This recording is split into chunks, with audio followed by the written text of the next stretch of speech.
Senator Ping Lacson nagbanta na magkakagulo daw talaga sa oras na masimulan ang trial sa impeachment kay Vice President Sara Duterte. Nako po, eto na nga nagkakalabasan na ng sari-sariling opinyon ang mga bagong mga senador na nahalal nitong dumaan na eleksyon, election 2025 midterm election. Oo, ano nga ba ang komento ni Ping Lacson mapatungkol dito sa desisyon ng Supreme Court na i-dismiss itong impeachment kay Vice President Sara Duterte dahil ito ay nakitaan nila ng mga paglabag sa batas na hindi saktong proseso dito sa impeachment na ito. Nung nakaraan lang eto nga maraming mga talagang alam niyo na kinamuhian ng mga netizen dito sa iba't ibang mga senador natin na iba't ibang ang komento. At syempre, asahan na natin na yung sila lalong-lalo na si Risa Hontiveros talagang against sa Duterte yan pagkatapos niyang pakinabangan parang si Marcos lang din yan pagkatapos niya pakinabangan ng mga Duterte sinusukan niya na ngayon. So hindi na bago sa atin yun So ngayon at marami pang kinamuhian ng mga netizen yan. Isa na rin dyan si Tito Sen na parang atat na atat sa impeachment ni Vice President Sara Duterte. At nababalit-balitaan pa nga na eto nga daw si Tito Sen ay parang kumakampi na sa mga Marcos dahil parang may kapalit. Di ko lang alam kung ano yun. Pero yun lang naman, bali-balita lang naman yun. So hindi natin masasabing totoo yun dahil alam nyo naman, syempre uso ang bali-balita ngayon. Pero kung iisipin nyo, medyo may katotohanan, siguro mga 50-50 ganun. 50-50, di 1% yun, Jay. At marami pa, yan, katulad niya nila, ang unang-unang kinamuhian ng mga netizen, itong 5 senadora na sila, sino-sino ba yun? Yan, sila Gatchalian, Grace po, at kasama ba si Nancy Binay?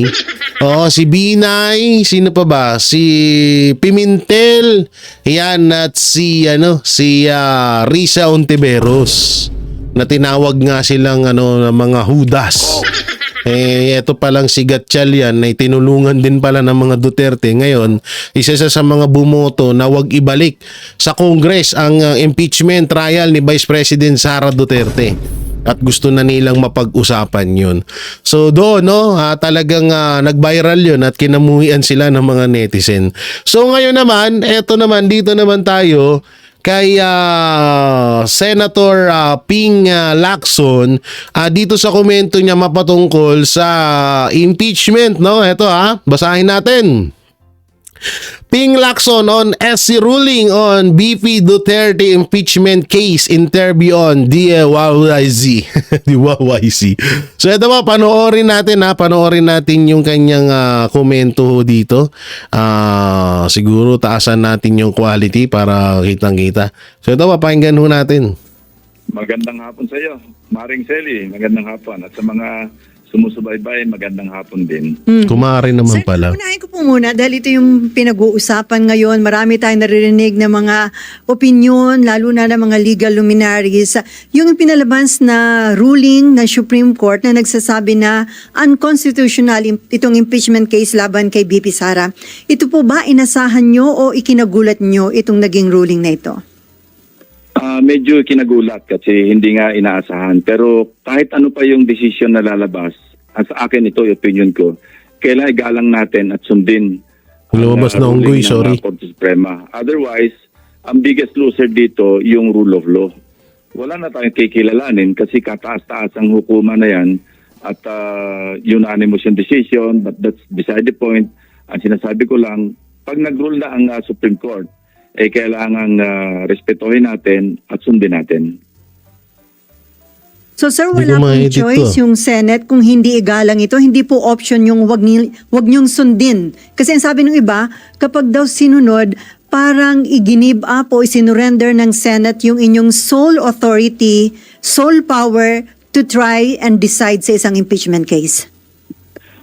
collegial body ang Senado, dadaanin niya sa, kung merong magsasuggest, magmo-motion na ituloy, pagbobotohan yan. At kung ano yung mananaig na majority decision, yun din ang susundin. Sa aking parte, kung yun ang magiging desisyon ng mayorya, ng karamihan o yung majority ng aking mga kasamahan, susunod din ako na ituloy yung impeachment trial. Pero sa akin lang, mag-express ako, magbobotohan, maliwanag yung aking magiging boto, igalang natin ang ruling, ang desisyon ng Korte Suprema.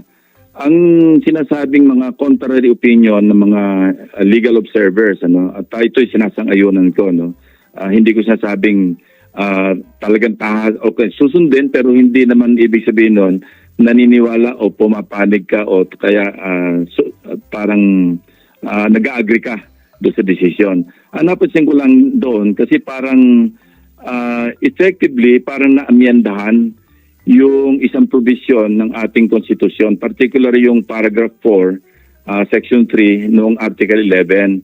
Kasi dalawa yung mode ng kung saan pwedeng i-transmit yung impeachment complaint, yung verified impeachment complaint papunta Senado ng lower house, ng House of Representatives. Ang una, yun yung idadaan ka po sa proseso, may due process, kasi na-refer ito sa Committee on Justice, kasi hindi naman lahat, at least kulang sa 1/3 ng members ng House, hindi pa o gustong makita yung mga ebidensya do sa complaint, sa impeachment complaint. So dadaanin ito sa isang pagdinig ng Committee on Justice. At bago pag dinala sa plenaryo, doon ngay madidetermina kung makakakuha ng at least 1/3 na boto doon sa members ng Senado. Ang pangalawa, ito yung walang due process na kung saan yung verified complaint inendorso na o ipinail na ng at least 1/3 ng mga membro ng House of Representatives. Tuloy-tuloy ito, ipapadala na nila kasi verified complaint at ito'y sinang-ayunan ng at least 1/3. Itatransmit na ito sa Senado bilang yun na yung impeachment complaint, magko-constitute ng articles of impeachment. At yung Senado naman, ito yung sinasabi mo kanina, Sally, na walang choice kundi shall forthwith proceed. Yun na yun. Yung ruling na nabasa natin, at base na rin ito sa advice ng mga kakilala natin mga abogado, na-waive yung due process pagdating doon sa second mode sa paragraph 4 na hindi kailangan yung tinatawag na due process na sinasabi doon sa decision.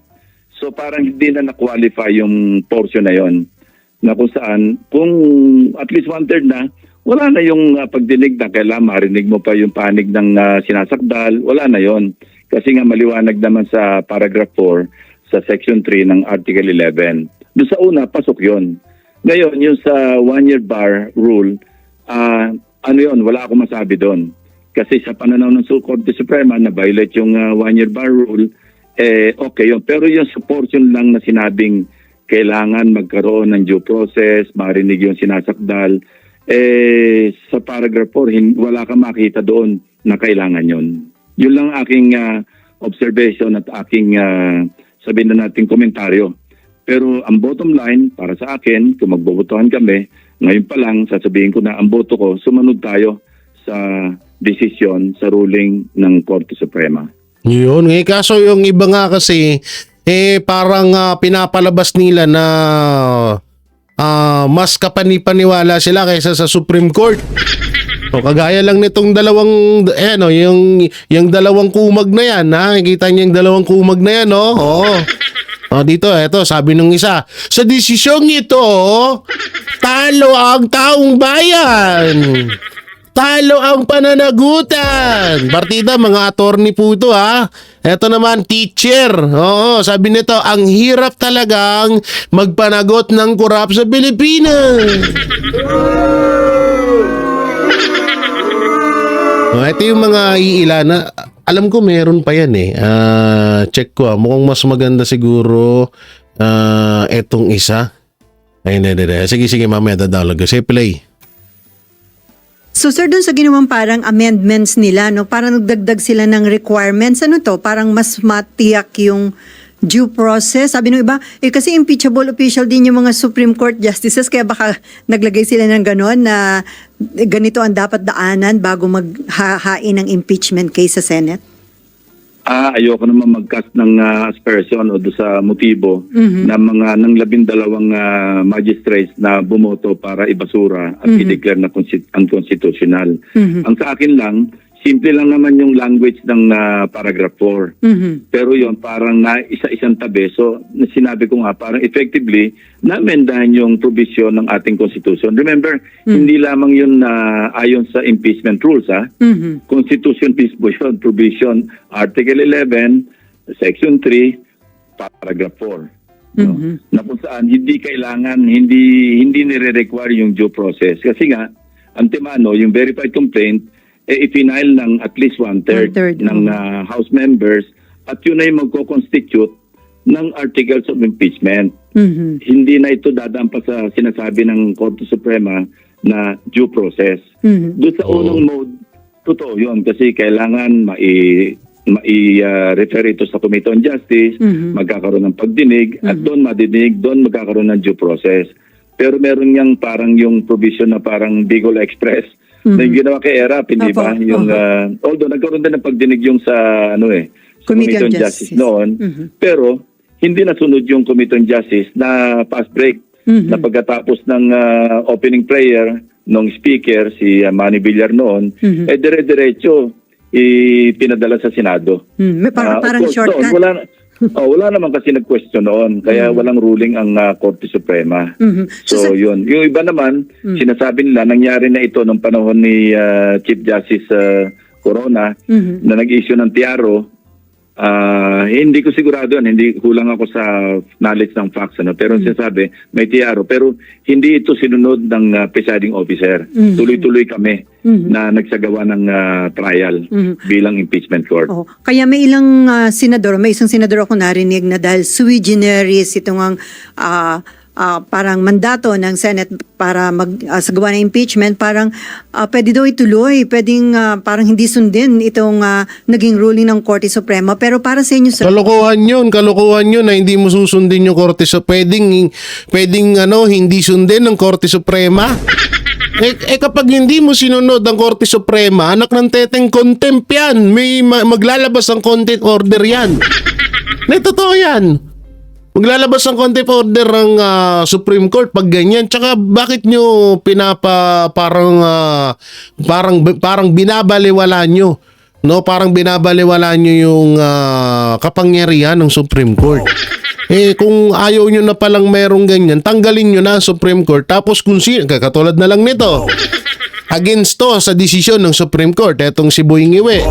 Si Percy, tinatawag ko siyang si Percy Paloma. Eto pa, yung isa pa, si Tanim Witness, ayun, nandun, nasa kabila. Isa rin yan sa desisyon ng Supreme Court, natanggal daw yung kaluluwa niya. Di ba? So, etong mga to dapat ang ipalit sa Supreme Court. Kasi sila yung pinapalabas nila na mas tama sila kaysa sa Supreme Court.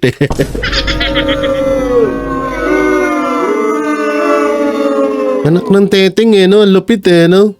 Magkakaroon ng botohan, ang magiging boto nyo ay sundin yung naging ruling ng Korte Suprema.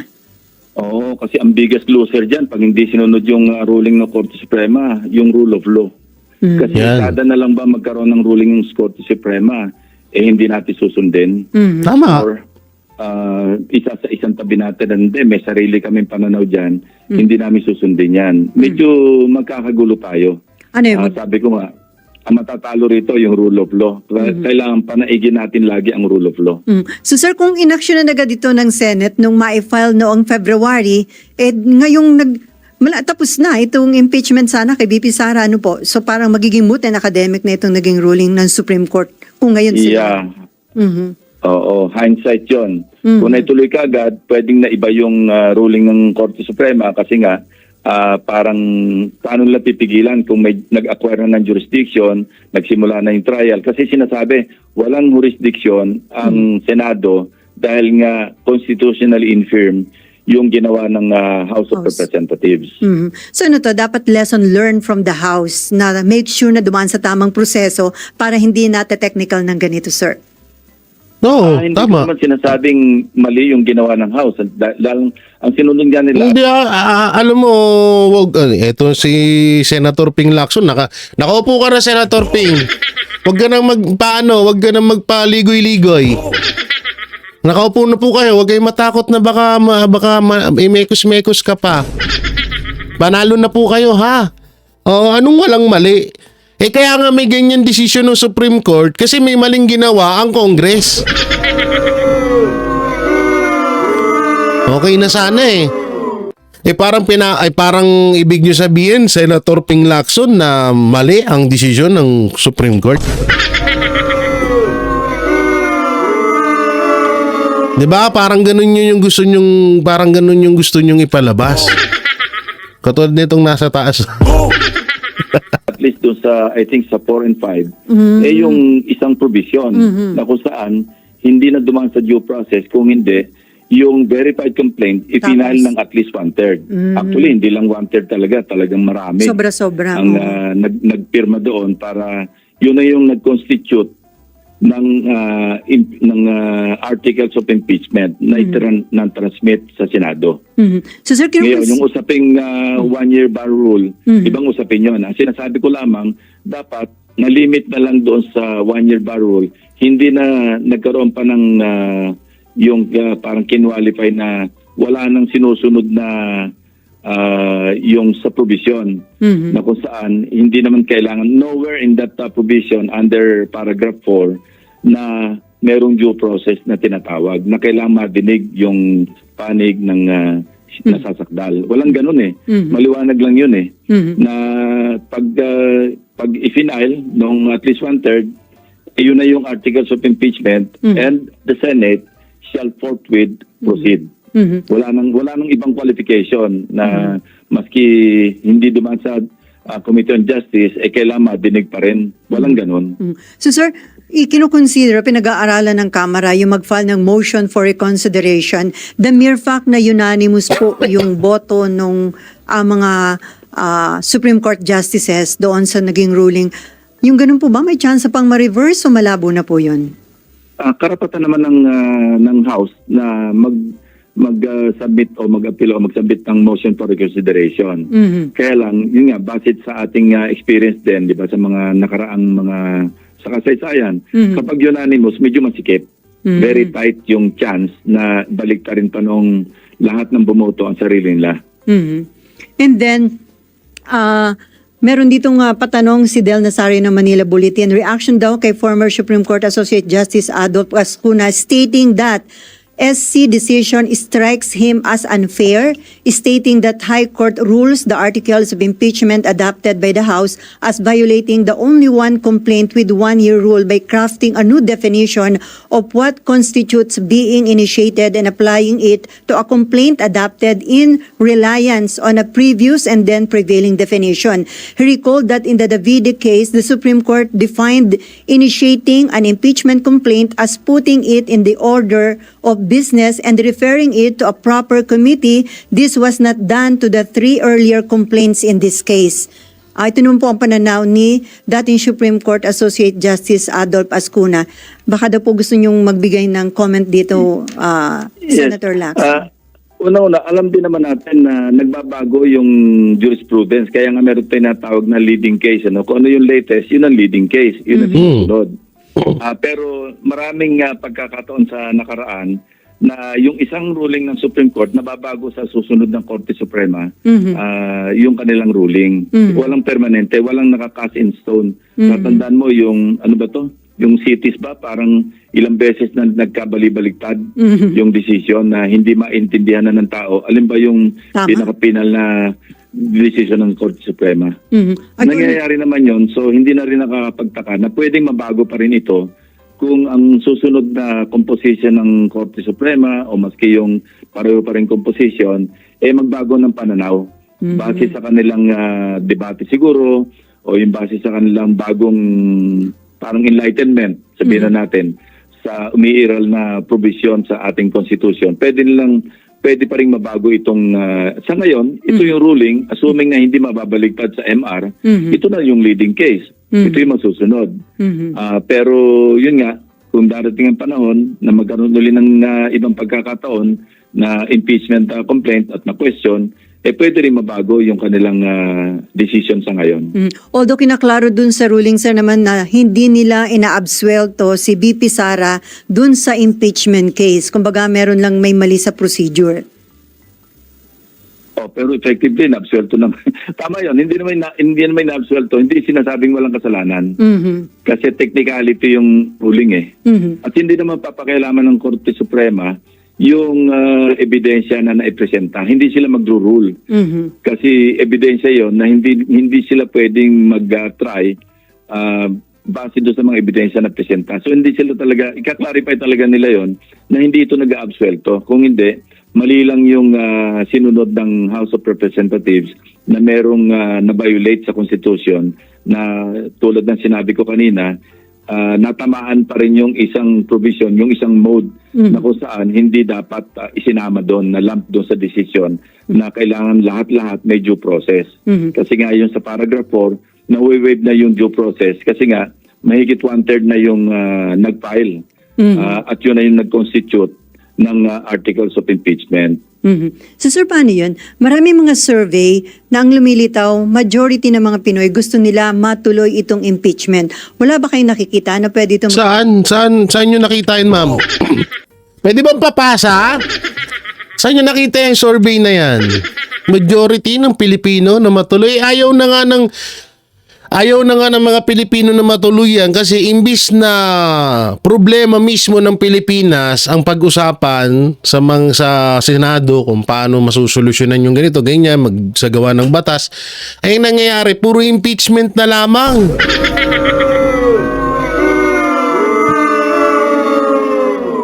Baka naman doon sa mga makakaliwang survey ang mga gusto ang tinitignan nyo. Patignan nyo yung ibang survey, ha?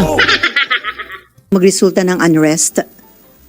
Wag naman sana. Kasi ang aking pananaw talaga, ang inaasahan natin talagang yung last final arbiter, final interpreter ng saligang batas at kung ano man usapin ang napapaloob dito ay Korte Suprema. Wala na tayo ibang maasahan pa na pwede mag-interpret ng batas kung hindi ang Korte Suprema. Yun, palakpakan natin!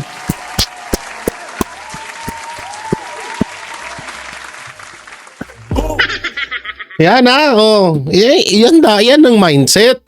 Hindi naman sa pag-ano tama naman yung sinasabi ni Senator Ping. Mas paniwalaan natin ng Korte Suprema. Hindi yung katulad nitong hinayupak na to. Aray, kinagat mo pa ako. Hayop nito, nangangagat loko ka. Hindi katulad nito na parang feeling niya mas magaling pa siya sa Korte Suprema. Ngayon nga, nag-iiyak-iyakan nga. Sa totoo, ayoko na lang talaga ipakita sa inyo yung video pero umiiyak ko. Eto, tsaka si Dilima ngayon. Kasi nga dahil sa desisyon ng Supreme Court, sa totoo sige mamaya ka na Ping Lacson, balikan kita. Eto siya eto siya ha. Tingnan niyo yung iyak niya na. Panoorin natin nasan din. Tingnan niyo yung iyak niya dyan. Idineklarang labag sa saligang batas ng kataas-taasang hukuman ang inihaing articles of impeachment, partikular na sa 1-year ban rule ng konstitusyon. Dahil dito, nagpahayag ng pagkadismaya ang ilang miyembro ng House of Representatives. Eto na, welcome to Percy Paloma. Binatikos ni Akbayan Party List Representative Percy Santana ang desisyong ito ng Supreme Court. Nireduce ng Supreme Court ang kanyang sarili bilang Supreme Cuddler of the Philippines. Wow! The dismissal of the impeachment sets a dangerous precedent. Wow! Ito naman yung partner niya. Kung siya tabingi pa nga, ito labas pa nga. Sorry mo. Sorry. Labas pa nga. Labas gilagid, gago. Kung yung isa tagilid pa nga, ito labas pa nga.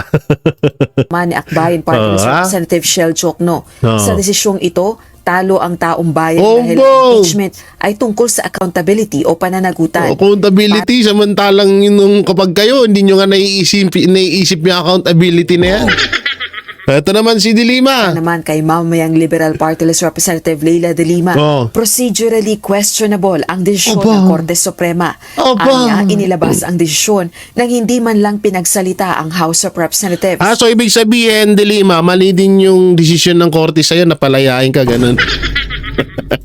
Pero giit nito, hindi Oh. dito nagtatapos ang matitinding aligasyon laban sa Vice Presidente. Ano yun? This is not vindication. Wait lang. Wala pa nga lights, camera, action eh. Pag may ganun na, eto dito banda yan. Eto lights, camera, action, pasok! This is not vindication for anyone. This is not exoneration. Walang nabuwang kasalanan. Walang nalinis na pangalan. Teknikal ang desisyon.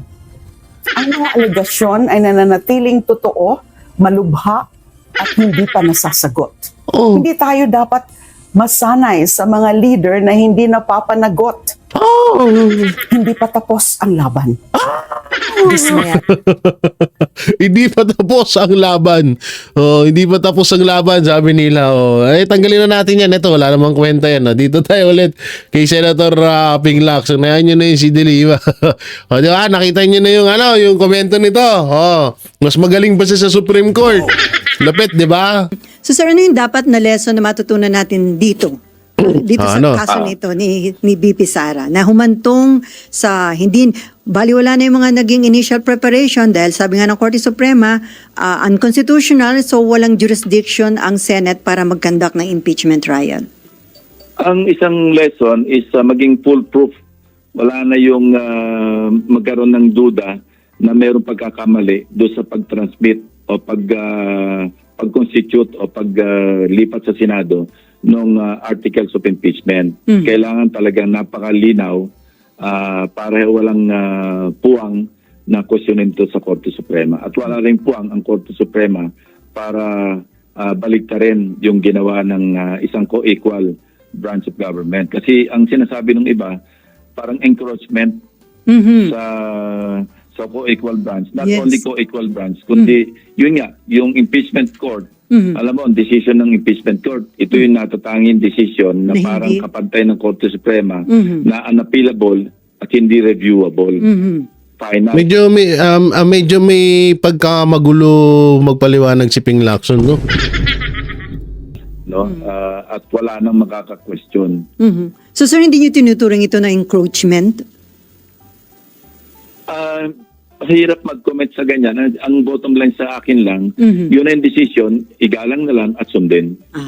Okay. So, hindi naman kayo hinayang doon sa mga initial yung preparation dahil, wala pala naman, hindi matutuloy.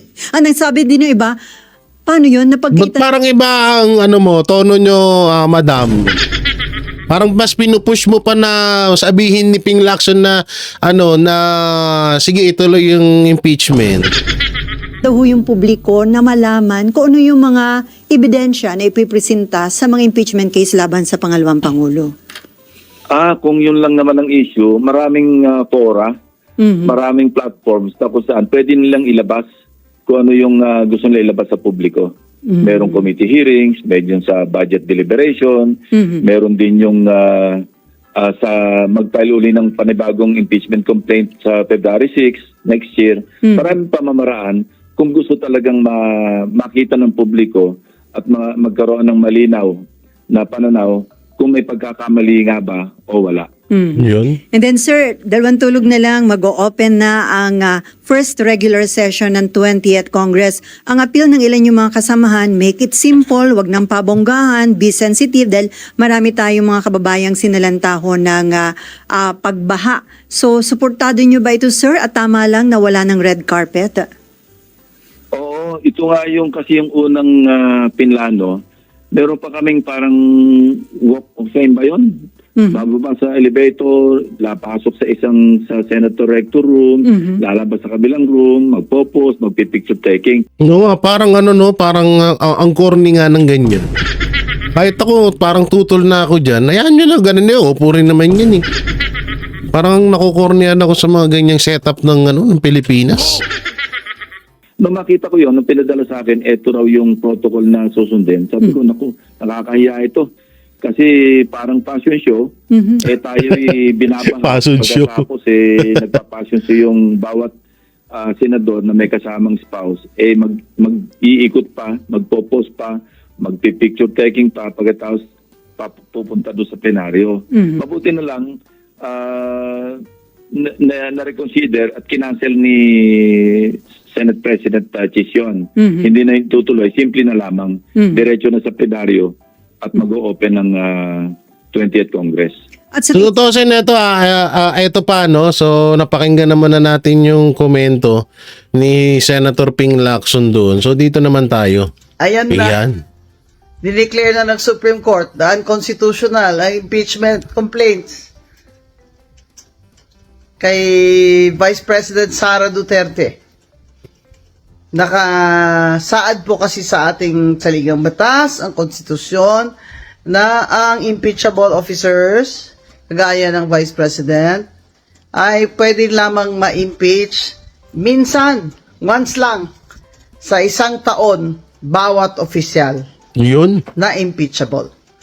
At ano po ang ginawa dito ni Speaker Romualdez? Ito, paumanin po, ito pong si Attorney Guanzon ay hindi po DDS, no? Para sa kaalaman nyo lang lahat. Ito po ay Maca-Leni Robredo, or tinatawag na ito po ay supporters ni Leni Robredo. Hindi po siya DDS, ha? Pero ito, ang kinagandahan dito sa taong to, talagang kinakampihan niya ang Duterte kasi nga nasa tama naman. At kaya nga yung sinabi ko na bakit yung ibang attorney or lawyer against sa desisyon ng Supreme Court, samantalang iisa lang naman sila ng pinag-aralan. Wala naman, hindi naman iba-iba yung subject nila, hanggang ngayon iisa lang yan. So bakit may ganun? So yung nga, sabi naman, sinagot naman ni Attorney Torrio niya na alam mo na minsan may yung ibang mga lawyer na sila, na babahagian sila ng political industry. So ito si Attorney Guanzon, no? So yan, pakinggan natin. Apat na complaint po ang pinagfa-file sa isang taon. Hindi lamang dalawa. Apat talaga. At kaya sagot ang House of Representatives at ang Speaker ng Supreme Court. Sagutin ito mga katanungan ito. Ano nangyari doon sa tatlong impeachment complaint? Bakit itong pang-apat, ito yung inakyat nyo doon sa Senado? Yun. Bilang itong complaint na siyang basihan ng paglilitis o impeachment. Nasaan ang tatlo? Ano nangyari sa tatlo? Anong mga komite ang nagpasa nito? Sinabi pa ng Supreme Court, sagutin ni Speaker. Nabasa ba ng lahat ng congressman at congresswoman ang impeachment complaint na yan bago nila pinirmahan? Di ba may narinig tayong mga haka-haka dyan, pero palagay ko totoo yun, na pinatawag daw ang mga congressman na mga majority, mga congressman na under the thumb of Speaker Romualdez, pinatawag daw at doon sila nagpirmahan. Nako, ito ata yung ito ata yung 150 million. Mga hindi pumirma, yun yung hindi pumunta o hindi pinatawag. Kaya, ang tanong ng Supreme Court, nabasa ba ng lahat yung impeachment complaint na yun? Yung pang-apat bago yan pinirmahan. Wait lang, tanong ko lang baka tawag dito. May nag-file na ba ng kaso mapatungkol doon sa di umanong naging bayaran ng Congress at ng House Speaker, ng mga congressman mapatungkol dito sa Kasi kung kine-question ng Supreme Court na nabasa ba ng mga congressman yung impeachment bago sila pumirma, medyo dapat pagpaliwanagin din yung mga pumirma dito sa impeachment na to. o kaya makasuhan yung mga pumirma dito sa impeachment na to kasi baka nga baka hindi nila nabasa. Na mga sumangayon, hindi na po sumagot. Yan ho ang problema. Kung ang ating House of Representatives ay sinasabi niyang siya, ang speaker, ay hindi po niya sasagutin ang Supreme Court. Naku. Abay, Parang ang labo ano ka ba? Diyos ka ba? Diyos lang makakagawa nun. Ano? Ba't hindi mo sasagutin ng Supreme Court? Speaker ka lang naman. O, tignan mo ugali niyan, ha? ngayon ka lang makakita ng sabi democratic na bansa na ang House of Representatives ay ayong sumagot sa Supreme Court. First time ever yun, ha? Amerika na. Pag pinapasagot ng Supreme Court, sasagot talaga lahat ng mga opisyalis ng gobyerno. O, kapag ang Supreme Court ang nagutos, talagang kailangan mong ano yun. Kailangan mong gampanan, kailangan mo sundin yun.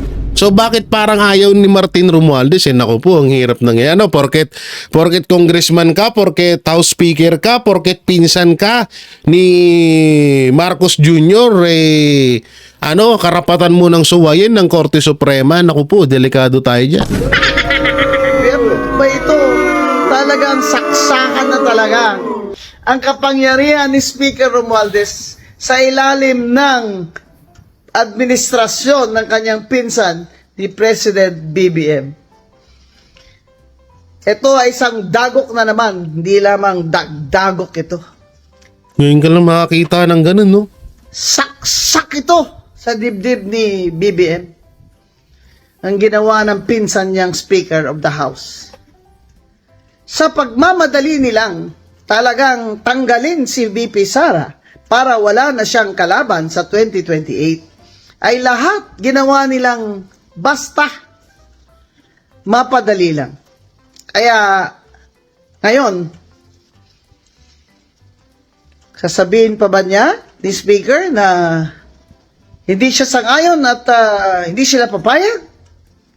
Ngayon, wala siyang magawa dahil yung Senado, hindi niya uto-uto yan si Senate President Chis Escudero. Sana nga. Siyempre, sasabihin ni Senate President Paano yun, Atty. Guanzon, papalitan daw ni Tito Soto. Escudero, nagsalita ng Supreme Court. Ano gagawin namin?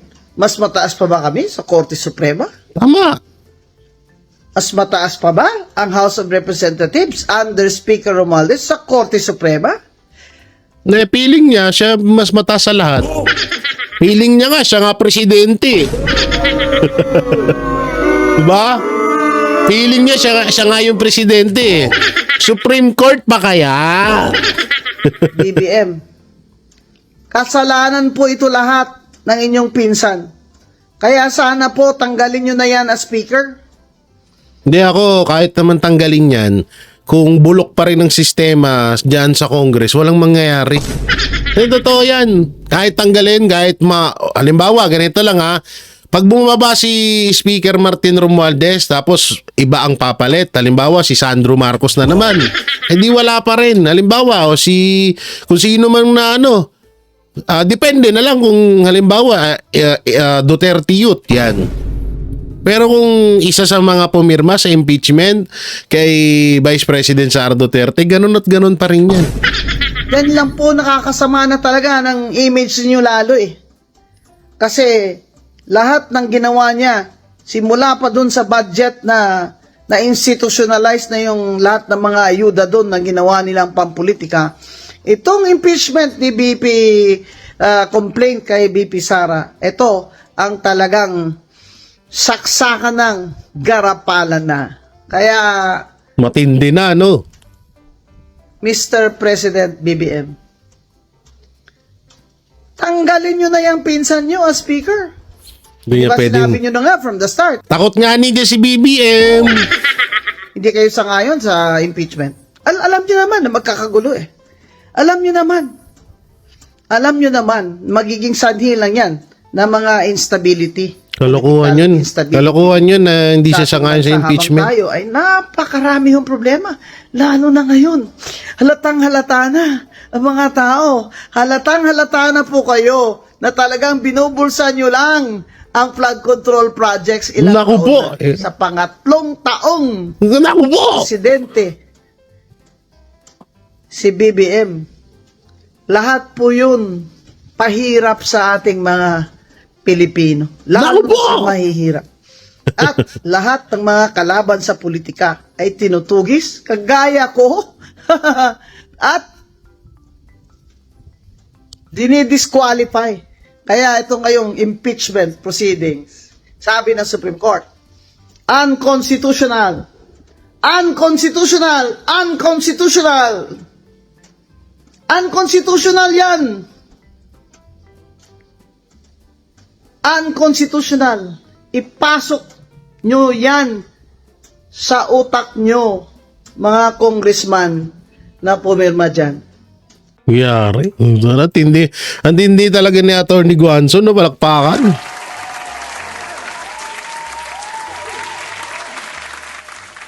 Ito rin sana dapat tumakbo din sana ng senator to, no? Si Atty. Guanzon. May panalo to eh. Totoo lang. Mas deserve pa ni Neto kaysa kay Bamakino. No? Mas okay pa to kay Bamakino eh. Oh, meron pa tayo dito video. Asan na yun? Asan na yung isa na yun? Dito sa mga pumirma. Ito. Oh, ito yung mga pumirmang mga congressman, ha? Ito yung mga pumirmang congressman. So, paano kaya to? Ano kaya magiging hatol ng Korte Suprema? So, panoorin natin. Nang nakapag-decide na ang Korte Suprema na ibasura ang impeachment ni Vice President Sara, kumalas na ang mga pumirma sa Naku po! impeachment case ni Vice President Sara. Alam kasi Naku po! nilang madadamay sila. Ngayon pa idineklara na ng Korte Suprema na unconstitutional ang articles of Naku po! impeachment ni Vice President Sara. Nagkakalasan Ano na. nga ba ang mangyayari kapag sinuway ng politicians ang Supreme Court's ruling sa impeachment ni Vice President Sara? Mga pwedeng mangyari if politicians do not follow the Supreme Court's ruling on the impeachment proceedings. 1. Cite in contempt yung mga senators, pera or bayong, bayad or kulong. The Naku. Supreme Court has the right to cite senators for indirect contempt. Kaya na, ito daw yung mga mangyayari kung sakali suwayin nyo ang utos ng Korte Suprema. Paano po ba yan, SC? Dapat nyo, ipakulong nyo si Martin Romualdez.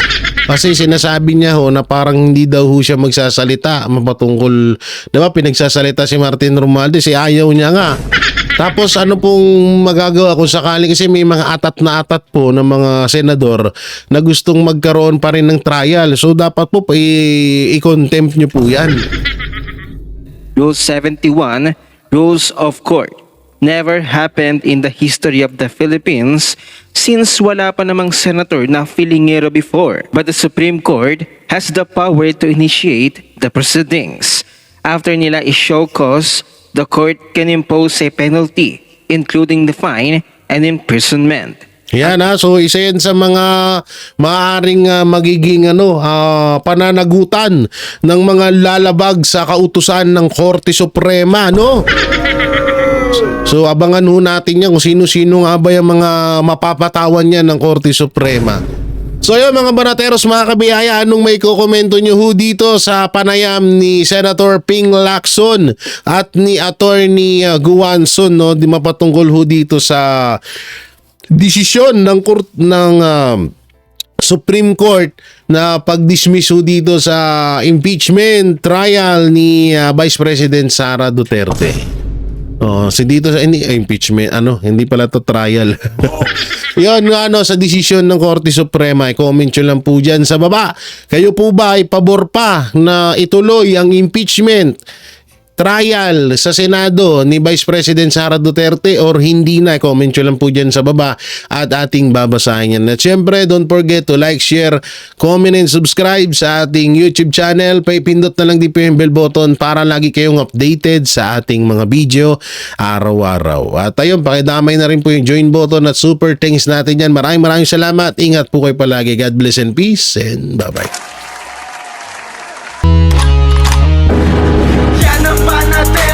Walang inuurungan. Pagtama